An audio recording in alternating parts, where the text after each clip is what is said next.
Pope Leo XIV exalts first American Saint Cabrini as a model for Christians for her care of migrants. Add AP News as your preferred source to see more of our stories on Google. Add AP News on Google. Add AP News as your preferred source to see more of our stories on Google. Share Sant'Angelo Lodigiano, Italy. AP.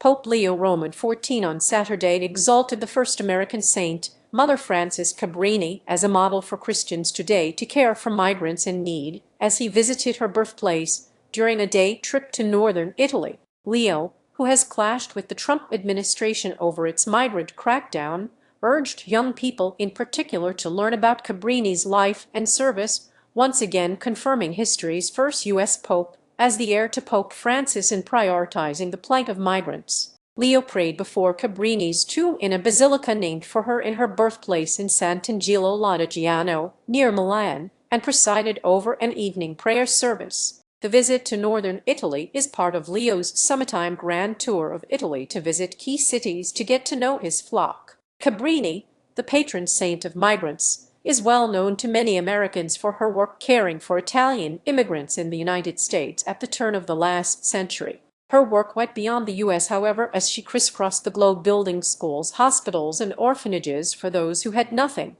After she died in 1917 as a naturalized U.S. citizen in Leo's native Chicago, Cabrini was beatified and then canonized in 1946 as the first American saint. Leo asks what Frances would do in praising Cabrini on Saturday. Leo said she was inspired by her faith to help those migrants who had left everything behind to try to find a better life. What could be more relevant today than a missionary charism dedicated to serving migrants? He said, "Let us ask ourselves, if Mother Francesca were alive today, what would her missionary spirit tell her?" Leo said, "And what would a pope like Francis, who, as the son of Italian immigrants, made service to migrants one of the key priorities of his pontificate, ask of her?" I therefore take this opportunity to make an appeal, especially to young people. Get to know St. Frances Cabrini, Leo said, urging them to read her writings, travel journals, and notes from retreats. A July 4, with migrants, Leo has embraced the Catholic Church's gospel-mandated call to welcome the stranger in his ministry to migrants. Last week, Leo spent 2 days in Spain's Canary Islands, a major destination for migrants leaving West Africa,